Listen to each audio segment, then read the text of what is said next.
Bata pa lang ako, moto ko na talaga ang kasabihan na kapag may tiyaga, may nilaga. Yan ang dahilan kung bakit ako yung klase ng taong hindi marunong sumuko agad. Kapag may gusto akong bagay o tao, ginagawa ko ang lahat ng kaya ko. Makuha ko lang yun.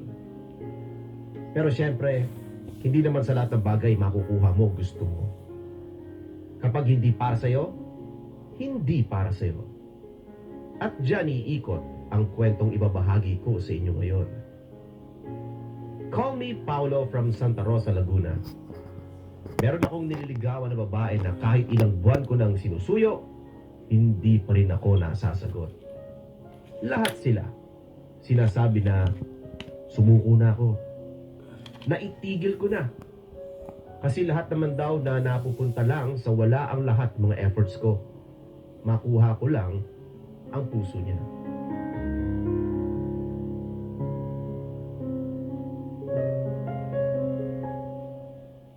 Loko-loko ka, no? Sinabi ko ba sa'yo gamitin mo yung pabango ko? Ito naman oh, ilang spray lang naman yung ginamit ko eh. Makareklamo naman ko. Ano, spray mauubos na to? Udla kung hindi kayo pagsabuyan ni Dana dyan. Bibilan na lang kita ng bago. Saka huwag mo sabihin yan, baka magkatotoo eh. Nako, tol, alam mo, sumuko ka na lang, ha? Dahil siguradong busted ka na naman ngayon, eh. Kaya kung ako sa'yo, nasaran mo na yan.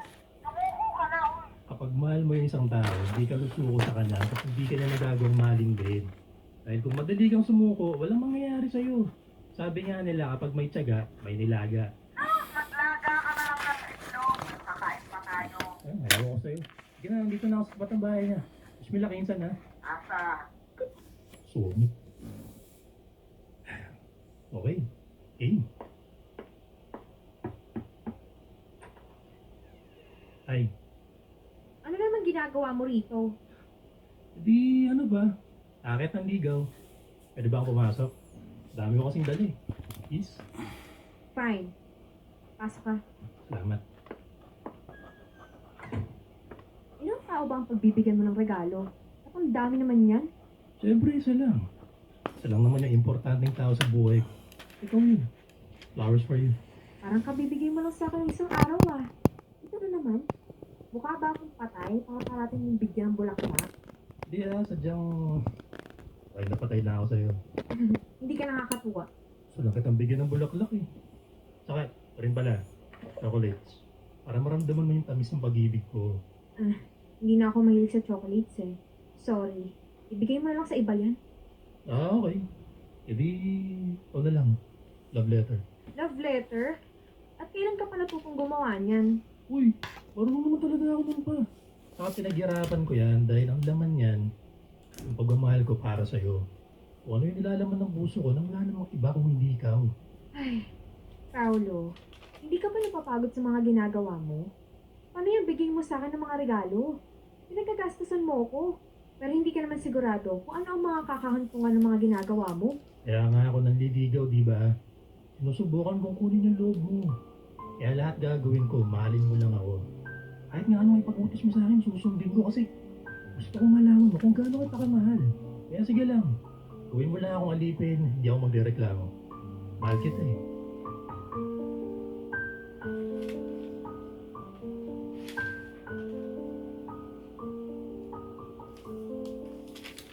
Madalas nagmumukha na akong aso, kakabuntot kay Dana. Ayos lang sa akin. Parati kong sinusubukan na ihatid sundo siya. Pero parati rin siyang tumatanggi. Sumasakit na nga ang ulo ko kakaisip kung ano pa ang mga pwede kong gawin. Mapasagot ko lang si Dana.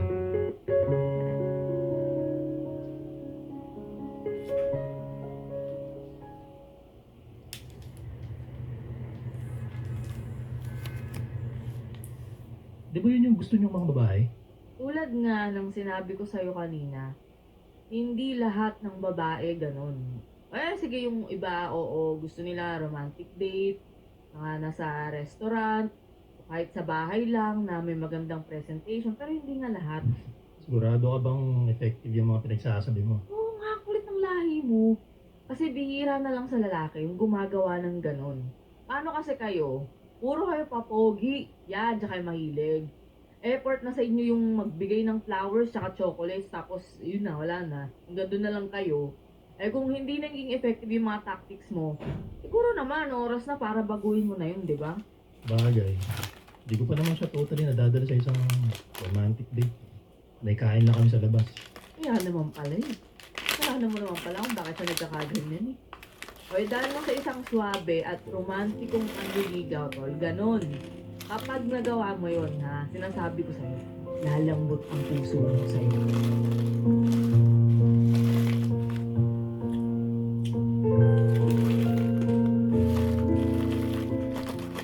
Si Dana rin naman kasi yung tipo ng babaeng naiilang kapag dinadala sa mga romantic places. At ako rin naman yung tipo ng manliligaw na mahilig mamigay ng mga kung ano-anong regalo. Kaya mukha lang akong confident, pero ang totoo niyan, medyo hindi ko na rin alam ang ginagawa ko.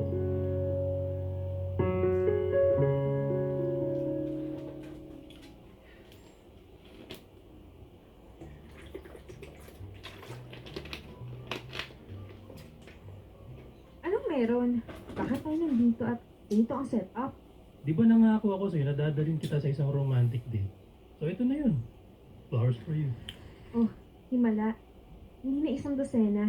Isang piraso na lang. Baka kasi magreklamo ka ulit na ginagawa ko ng flower shop ang bahay mo. Kaya isa na lang yung binigay ko. Pero don't worry. Special yan. Kasing special mo sa buhay ko. Hindi mo naman kasi kailangan mag-effort ng ganito. Nagsasayang ka lang ng pera at panahon. Gusto ko ang ginagawa ko. Kasi di ba kapag mahal mo yung isang tao, gagawin mo ang lahat, maramdaman lang niya kung gaano siya ka-special sa'yo. At ito yung paraan ko para maiparamdam ko sa'yo yung pagmamahal ko. Tulad ng sinabi ko, hindi ko kailangan. Pinili ko to. Pinili kong habang buhay kong ipakita sa'yo na special ka sa buhay ko. Kailan ka ba susuko sa mga ginagawa mo? Hindi uso sa akin ang sumuko. Alam mo, ikaw lang babaeng minahal ko ng ganito. Ano bang meron sa akin? Ano bang nakita mo sa akin na parang wala kang balak hanapin sa iba? Mahal kita. Ganun lang kasimple yun. Hindi ko naman kailangan ng maraming dahilan kasi yun talaga yung nararamdaman ko. Magiging magaan ang lahat kung bibigyan mo ako ng pagkakataon na hindi ko sasayangin.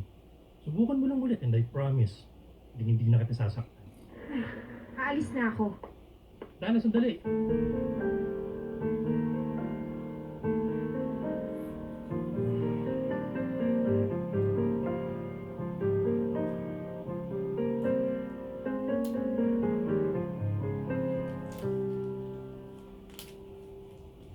Dana! Ano ba? Di ba sinabi ko na sa'yo tama na? Pakawalan mo na ako. Kaya ko lang, matagal ko lang ginawa, pero hindi. Kahit anong gawin ko, bumabalik pa rin ako sa'yo. Pues, pigilan mo yung nararamdaman mo. Dahil kahit anong gawin mo dyan, hindi na kita babalikan. Matagal na tayong tapos, Paulo. Pwede bang tanggapin mo na lang yun? Hindi ko nga kaya eh. Mahal na mahal pa rin kita eh. Isang pagkakataon lang naman yung hinihingi ko sa'yo. Isa lang. Sa tingin mo ba, ganun lang kadali yun? Hindi! Dahil wala na akong tiwala sa'yo. At hindi ko alam kung kaya pa kitang pagkatiwalaan. Kahit anong sabihin mo, gagawin ko. Alam kong malaki ang naging kasalanan ko sa'yo noon, pero matagal ko nang pinagsisihan yun. Gusto kong ibalik ang lahat sa akin. Wala ka nang ibabalik dahil ayoko na. Kaya tigilan mo na ako. Ayaw na kitang mahalin. Dahil alam ko magkakasakitan lang tayong dalawa. At paulit-ulit ko lang maaalala ang nangyari nun eh. Kaya alam ko hindi ako magiging masaya sa'yo. Parang awa mo na, mahal na mahal kita. Sa pagkakataon lang. Hindi ko kaya ibigay sa'yo yun. I'm so sorry.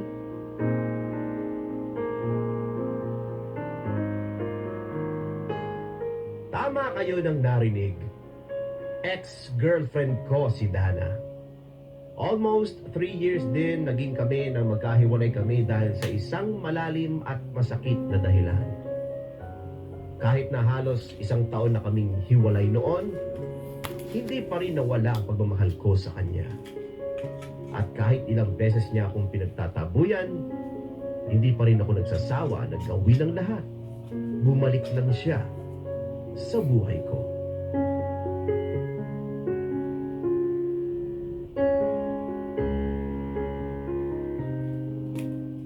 Hindi Hindi pa rin ako sumuko na suyuin si Dana.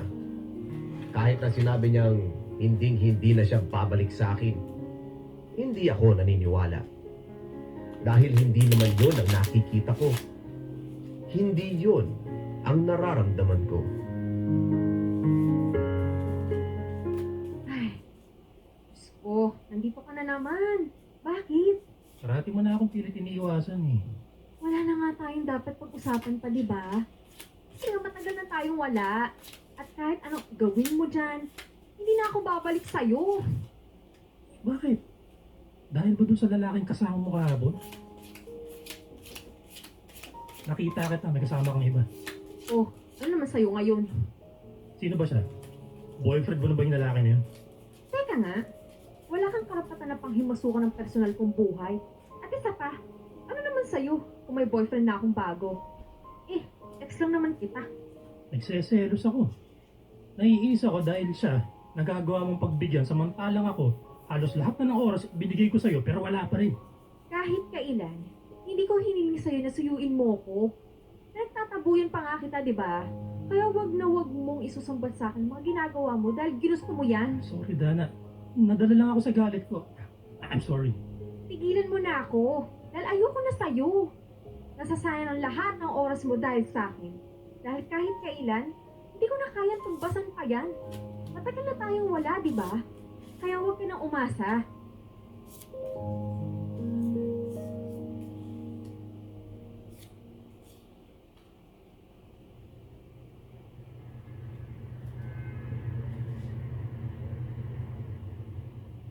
Mali ba yung ginawa ko noon para maging ganun na lang yung galit niya sa akin? Nako. Sinabi ko na nga kasing ayaw na sa'yo nung tao.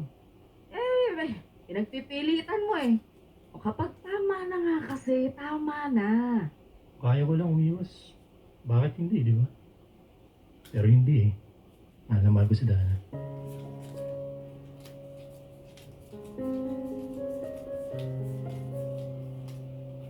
Nang makita ko si Dana na may kasamang ibang lalaki, natakot ako ng sobra. Hindi ko kaya na may kasama siyang iba. Hindi ko pa kayang tanggapin na may nagmamahal na sa kanya bukod sa akin. Pero sa totoo lang, habang tumatagal, medyo nawawalan na ako ng pag-asa na magkakabalikan pa kaming dalawa. Naisip ko na baka sarili ko na lang ang niloloko ko. Ako na lang pala ang hindi pa nakaka-move on sa aming dalawa. Sana punta mo. Ilakad lang ako. Nako, huwag mong sabihin pupunta mo na naman si Dana. Ano ba, habi mo ba talagang mabasted ng paulit-ulit? Hindi. Sa sementeryo ako pupunta ngayon. Ay, oo nga pala, no? Ngayon nga pala yun. Pero okay ka lang? Alam mo namang lagi akong hindi okay kapag dumarating yung araw na to eh. Nako. O siya, sige, kaya mo yan. Ingat ka. Salamat.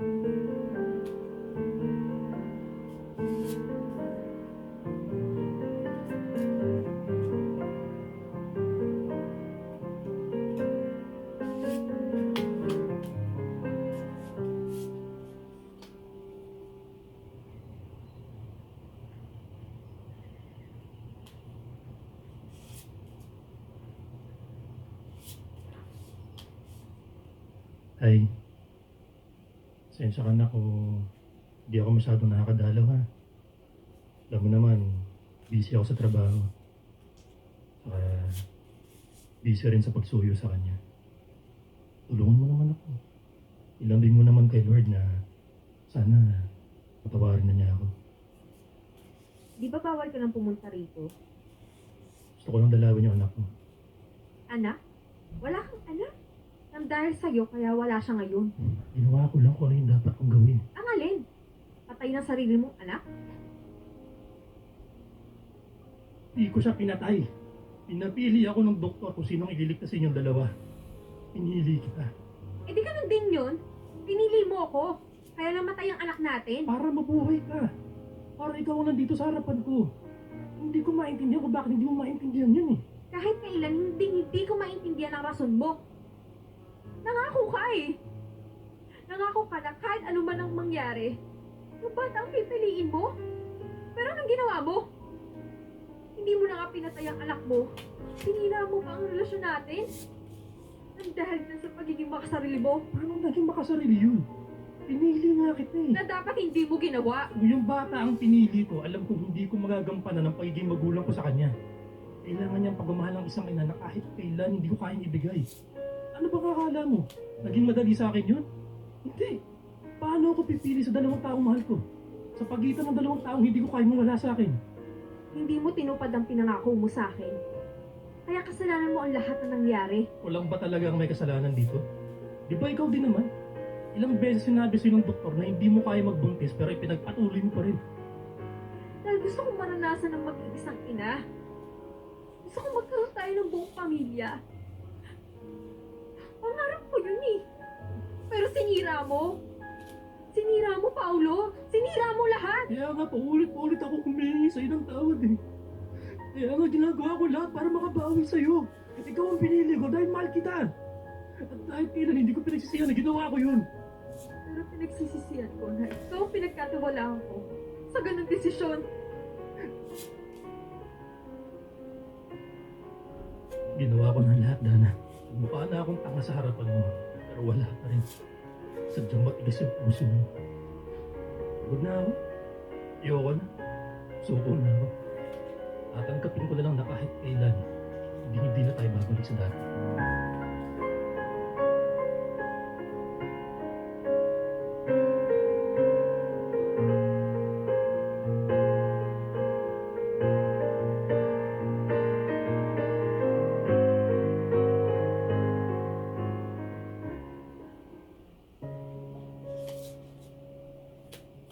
Sa ilang beses kong sinubukan na makipagbalikan kay Dana, ngayon lang ako sumuko. Ngayon ko lang naramdaman na pagod na pala ako. Kaya tinigil ko na lahat. Hindi ko na siya kinulit at nagdesisyon na oras na para mag-move on na ako. Kahit pa sa loob-loob ko, hindi ako sigurado kung mawawala rin ba ang pagmamahal ko sa kanya.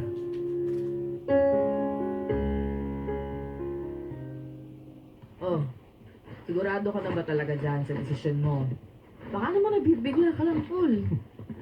Ayaw ba akong umalis? Eh di ba parati kong inuubos yung pagkain mo? Sus, ito naman, pinapalitan mo rin naman kasi. Hindi nga, yung seryoso nga. Oo eh. Gusto ko lang makahinga. Ngayon ko lang naramdaman yung bigat ng mga nangyari. Gusto ko ng bagong environment. Sa bagay. Pero ginagawa mo na yan para sa sarili mo, di ba? Oo naman. At ikaw, sumunod ka ha. Sigurado nga hanapin ka ni Lola. Oh, sige, bahala na. Teka, ako na magbubukas.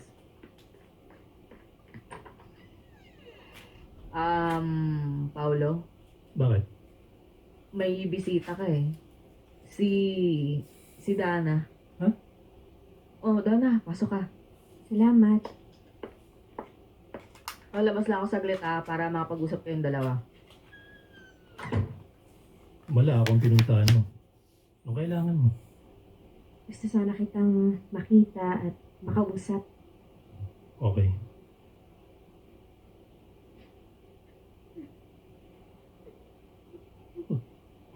Bakit ka umiiyak? Sorry. Hindi ko lang talaga mapigil yung sarili ko.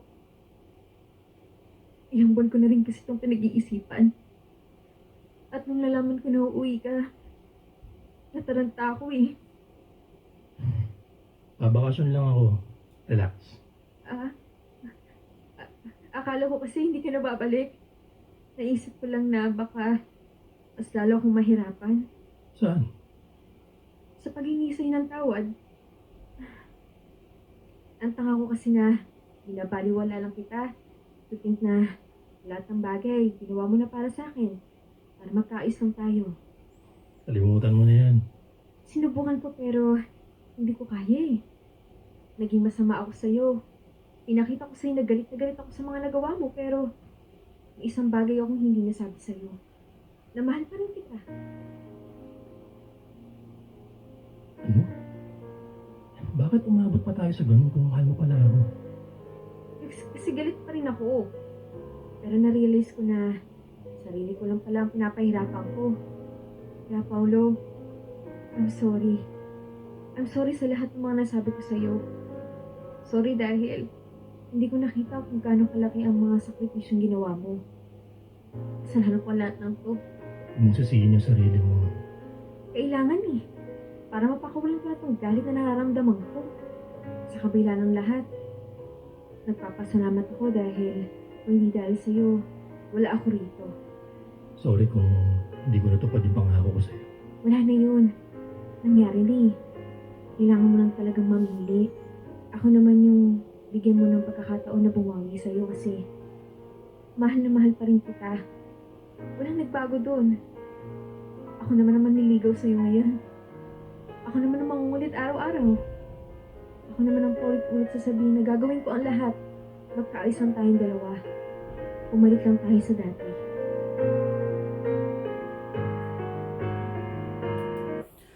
Yay! Subscribe na, Mon TV. Drama pa more. Thank you.